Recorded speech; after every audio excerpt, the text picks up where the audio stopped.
Halo guys, kembali lagi di channel YouTube Pendidikan.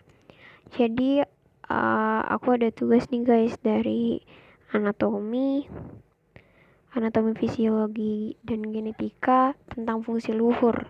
Nah, kita bakal bahas nih. Kelompok aku itu ada teman-teman aku yaitu Intan Melvia Risa, aku sendiri Kairuni Rizky Amini, dan Nanda Resti Fauzia. Nah, aku bakal ngebahas tentang pengertian fungsi luhur. Nah, fungsi luhur itu adalah fungsi saraf pusat otak yang berhubungan dengan pemikiran yang abstrak, yaitu belajar, ingatan, emosi, perilaku, bicara, bahasa, dan berkomunikasi, kecerdasan, tidur, dan juga jaga.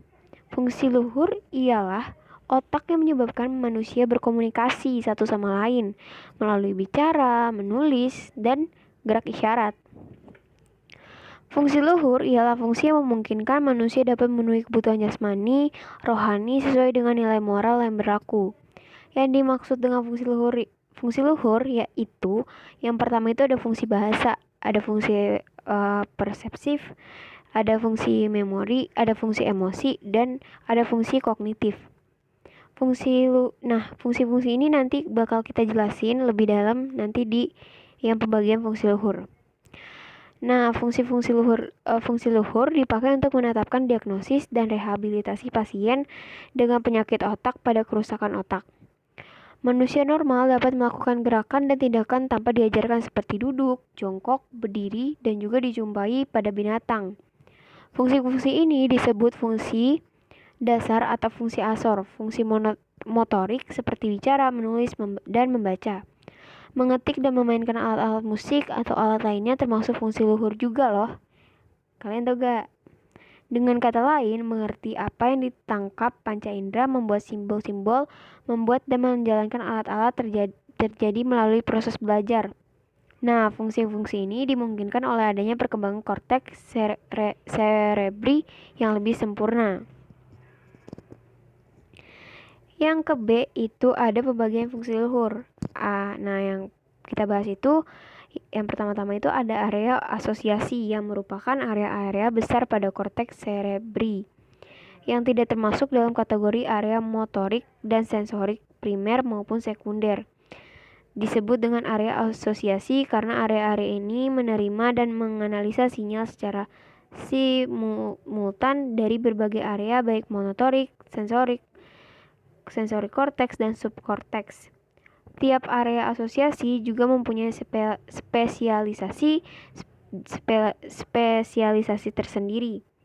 Beberapa area asosiasi yang penting antara lain itu yang pertama itu ada area asosiasi parieto-occipitotemporal. Terletak di bagian besar pada korteks parietal dan occipital, dibatasi oleh korteks somatosensorik pada bagian anterior. Baiklah, saya Nanda Resti Fauzia akan melanjutkan materi tentang pembagian fungsi luhur. B. Area for Language Comprehension. Area utama untuk memahami bahasa disebut dengan area Wernicke. Terletak di belakang korteks auditorius primer pada bagian posterior gyrus superior lobus temporal. Area ini merupakan bagian yang paling penting dari otak dalam fungsi intelektual otak yang lebih tinggi, karena hampir semua fungsi intelektual didasari oleh bahasa. C. Area for Initial Processing of Visual Language atau Reading. Terletak pada bagian posterior area Wernicke, terbentang pada bagian anterolateral dari lobus occipital. Merupakan area asosiasi visual yang mengirimkan informasi visual yang berupa kata-kata yang dibaca dari buku ke area Wernicke. Area ini juga disebut dengan area gyrus angylasis. 2. Area asosiasi prefrontal. Fungsinya berkaitan erat dengan korteks motorik dalam merencanakan pola-pola yang kompleks dan gerakan motorik yang berkelanjutan atau terangkai. Untuk membantu tiga fungsinya, area ini menerima input dari sekelompok besar serabut saraf subkorteks yang menghubungkan area asosiasi parieto-occipitotemporal dengan area asosiasi prefrontal. Dari kelompok tersebut, korteks prefrontal menerima informasi sensorik yang belum dianalisa. khususnya informasi mengenai koordinat spasial tubuh yang diperlukan untuk merencanakan gerakan yang efektif. Area asosiasi juga esensial dalam mengantar proses-proses pemikiran atau ide atau berpikir dalam pikiran. Ini merupakan hasil dari beberapa kapabilitas korteks prefrontal yang memungkinkannya untuk merencanakan aktivitas motorik. Area ini tampaknya mampu untuk memproses informasi non-motorik juga, yang digunakan untuk proses berpikir. Faktanya, area asosiasi prefrontal merupakan area yang penting dalam mengelaborasi pemikiran-pemikiran, dan dikatakan merupakan tempat penyimpanan ingatan jangka pendek atau working memories, yang digunakan untuk mengkombinasikan pemikiran-pemikiran baru saat memasuki otak. Selanjutnya yaitu area Broca. Area Broca adalah area spesial pada korteks frontalis, mengandung sirkuit neural untuk formasi kata. Area ini terletak pada bagian posterior lateral dari korteks prefrontal dan sebagian area pemotorik. Disinilah terjadi perencanaan dan pola-pola motorik dalam untuk mengekspresikan sebuah kata tunggal ataupun frase yang pendek dibentuk dan dieksekusi. Yang ketiga, area asosiasi limbik. Terletak pada polus anterior lobus temporalis dan bagian ventral lobus frontal serta pada gyrus singular yang terletak pada permukaan dalam viscera longitudinalis cerebri di masing-masing hemisfer cerebri. Area ini lebih berperan utama terhadap perilaku, emosi, dan motivasi. Korteks limbik merupakan bagian dari struktur yang lebih luas, sistem limbik yang terdiri dari susunan yang kompleks dari struktur-struktur neuron pada region mid-basal otak. Sistem limbik ini mengandung sebagian besar dorongan emosional untuk mengaktifasi area lain pada otak, bahkan mengandung dorongan emosional untuk proses belajar. Fungsi luhur ini juga terdiri dari beberapa bagian. Tahukah kamu apa-apa saja bagian-bagian dari fungsi luhur ini? Bagian dari fungsi luhur ini terdiri dari 5 bagian, yaitu yang pertama fungsi bahasa. Fungsi bahasa. Bahasa merupakan alat komunikasi yang dilakukan dalam berinteraksi. Bahasa terdiri dari bahasa verbal, ucapan, dan bahasa visual tulisan. Untuk sebagian besar orang, pusat bahasa banyak terletak pada hemisfer otak kiri, atau yang disebut juga dengan hemisfer dominan. Pada tangan kanan, 95% pusat bahasa di hemisfer kiri, 5% di hemisfer kanan. Tangan kiri, 70% pusat bahasa di hemisfer kiri, 15% di hemisfer kanan, dan 15% di hemisfer bilateral atau kanan dan kiri. Secara anatomis, ada 3 daerah utama untuk otak fungsi bahasa, yaitu yang pertama, 2 daerah reseptif, yaitu A. Area Wernicke, merupakan daerah reseptif untuk bahasa yang didengar. Yang kedua, area garis angularis, merupakan daerah reseptif untuk bahasa yang dilihat. 2. Suatu daerah yang berfungsi ekspresif, area Broca untuk bicara.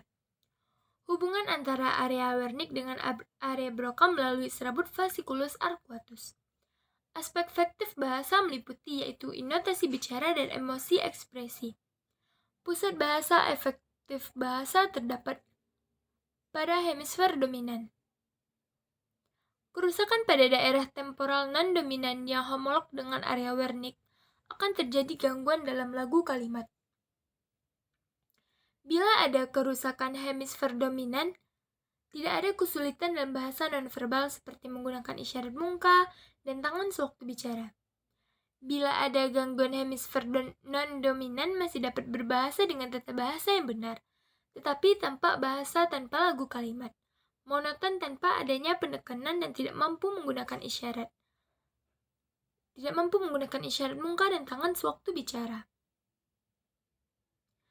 Bila ada gangguan pada hemisfer dominan, akan terjadi afasia, yaitu ketidakmampuan untuk mengerti bahasa, seperti A.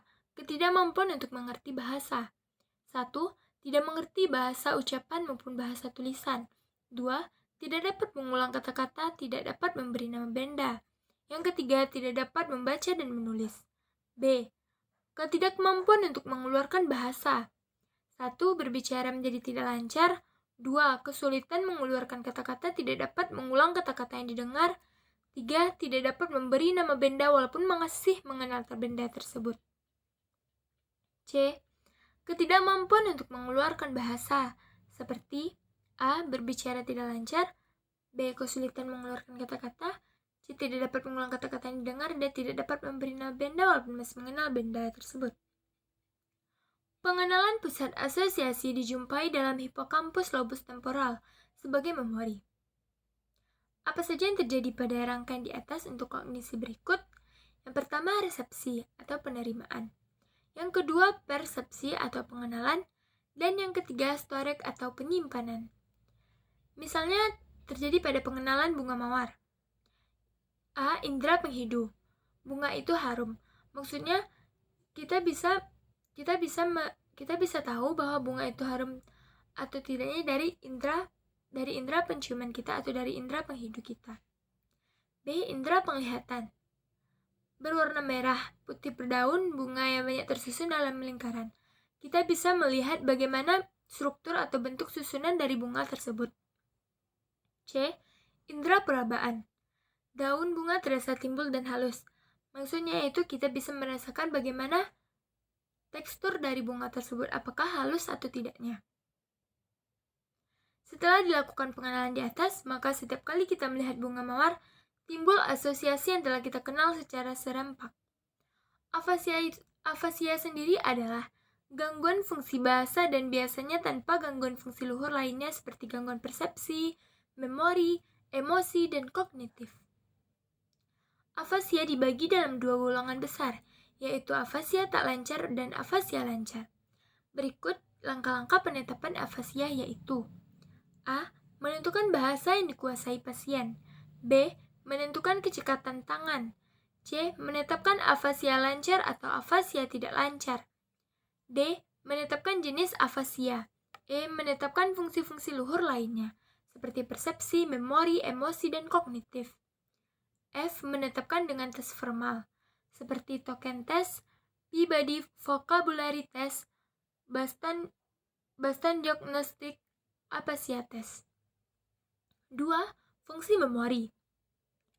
Memori adalah kemampuan seseorang dalam menyimpan informasi untuk dikemukakan pada suatu saat atau untuk disampaikan pada suatu saat.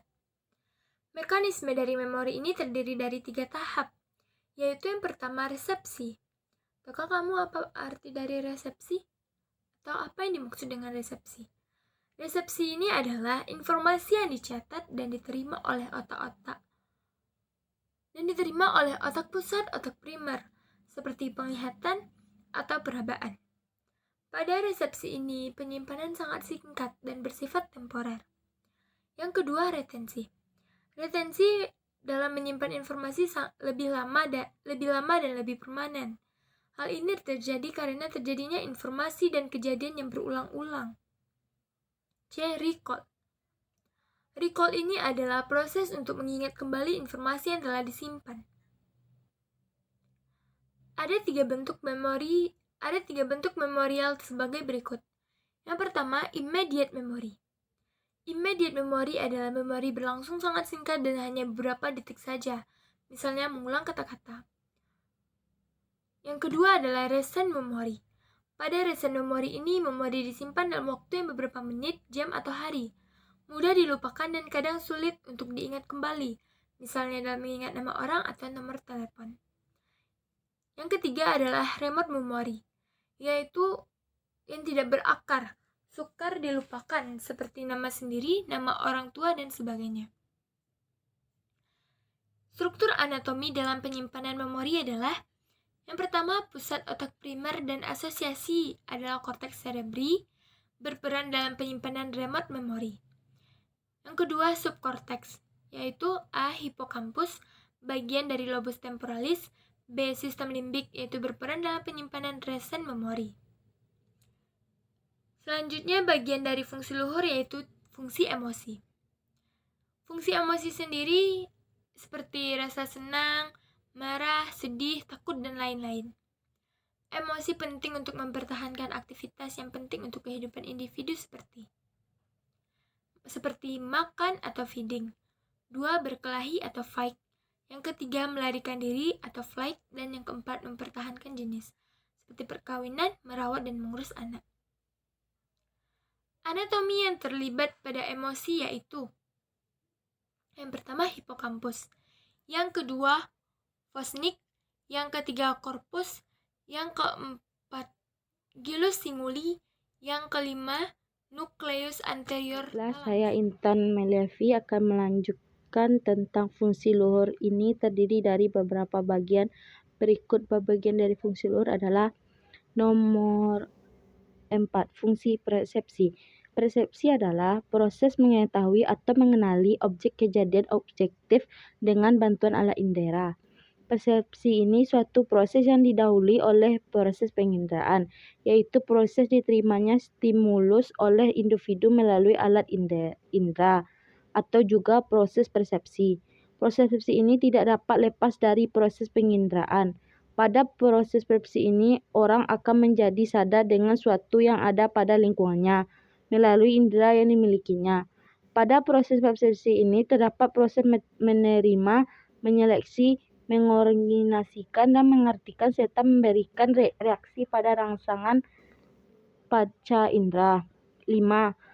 Fungsi kognitif. Kognitif adalah suatu konsep yang kompleks yang melibatkan sekurang-kurangnya aspek memori, perhatian, fungsi eksekutif, persepsi, bahasa, dan fungsi psikomotor. Aspek kognitif bahasa adalah mengenai ekspresi verbal, pembendaharaan kata, kefasihan, dan pemahaman bahasa. Semua pada fungsi kognitif ini dipengaruhi oleh berbagai faktor seperti suasana hati, tingkat kewaspadaan, dan tenaga kesejahteraan fisik dan juga motivasi. Fungsi psikomotor adalah hubungan dengan pemrograman dan eksekusi motorik. C. Gangguan fungsi luhur. 1.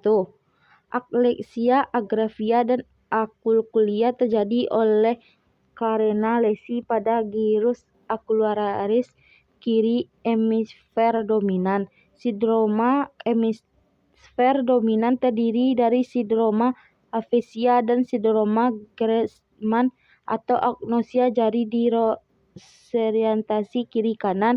Alkulia dan agrafia. Sindroma hemisfer non-dominan terdiri dari pengabaian atau neglect atau hanosognosia, ketidakmampuan mengenali kelainan neurologi pada suhu tubuhnya yang disebabkan oleh lesi pada parieto temporal kanan atau hemisfer non-dominan.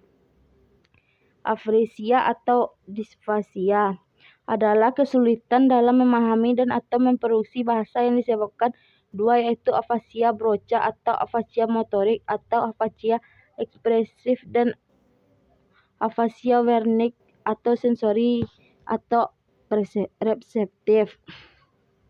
Sadar atas kekurangan dan kelemahannya, pemahaman terhadap bahasa lisan atau tulisan kurang terganggu dibandingkan dengan kemampuan mengemukakan isi pikiran.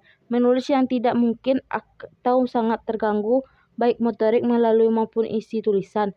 Gambaran klinis afasia broca adalah: A. Bicara tidak lancar. B. Tampak sulit memulai bicara. C. Kalimatnya pendek atau 5 kata atau kurang per kalimat. D. Pengulangan repetisi atau buruk. E. Kemampuan menamai buruk. F. Kesalahan prafasia. G. Pemahaman lumayan namun mengalami kesulitan memahami kalimat yang sintaktis dan kompleks. H. Gramatika bahasa kurang tidak kompleks. I. Irama kalimat dan irama bicara terganggu. Afasia Wernicke atau sensori atau reseptif terjadi akibat adanya lesi di temporoparietal dan lesi pada subkortikal yang merusak isthmus temporal, memblokir sinyal aferen inferior dan korteks temporal. Hal ini ditandai dengan pasien justru bicara terlalu banyak. Cara mengucapkan baik dan irama kalimat juga baik, namun didapatkan gangguan berat pada memformulasikan dan menamai sehingga kalimat diucapkan tidak memiliki arti bahasa lisan maupun tidak tulisan tidak atau kurang difahami, dan menulis secara motorik terpelihara namun isi tulisan tak menentu, pasien tidak begitu sadar akan kekurangannya. Gambaran klinis afasia Wernicke adalah: A. Keluaran afasia yang lancar, B. Panjang kalimat normal, C. Artikulasi baik, D. prosodi baik, E.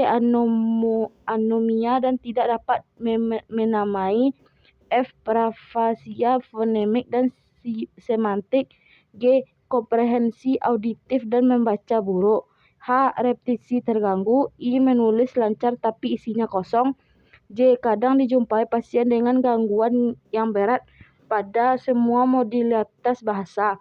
Pasien sama sekali tidak bicara atau bisa sepatah kata atau frase yang selalu diulang-ulang dengan artikulasi pengucapan dan irama yang buruk tidak bermakna. Hal ini disebut afasia global. 1. Agnosia adalah gangguan persepsi sensi walaupun sensibilitas primernya normal.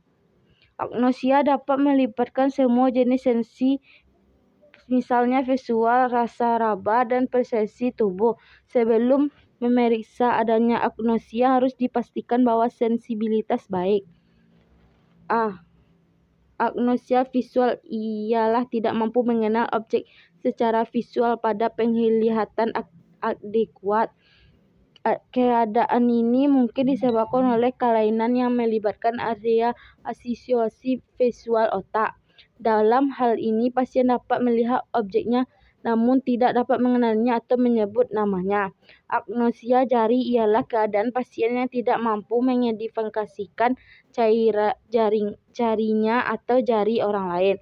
Pasien dengan agnosia jari biasanya mempunyai lesi dan hemisfer yang dominan.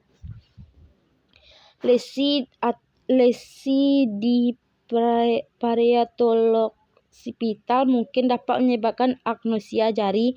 Bila didapatkan pula kelainan diaphasia, tes ini sulit dilakukan atau sulit dinilai. Agnosia taktil ialah mengakui adanya penyakit atau kelainan dan merupakan keadaan tidak mengakui atau tidak menyadari adanya gangguan fungsi pada sebagian tubuh. 2. Aklesia adalah ketidakmampuan membaca yang sebelumnya ia mampu. 3. Akalkulia adalah ketidakmampuan menghitung. 4.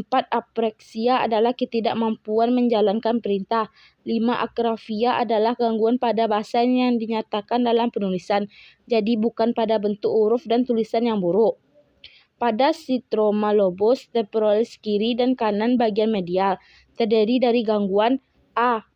Immediate memory adalah memori segera merta, merupakan pemanggilan setelah rentang waktu beberapa detik seperti pada pengulangan deretan angka. B. Short term memory adalah memori jangka pendek. Memori baru mengacu pada kemampuan pasien untuk mengingatkan kejadian sehari-hari dalam interval beberapa menit, jam, atau hari. C. Long term memory adalah memori jangka panjang, kemampuan mengumpulkan fakta atau kejadian yang bertahun-tahun sebelumnya. G. Gangguan memori disebut amnesia yang defensif, memori yang relatif terbatas atau terisolasi.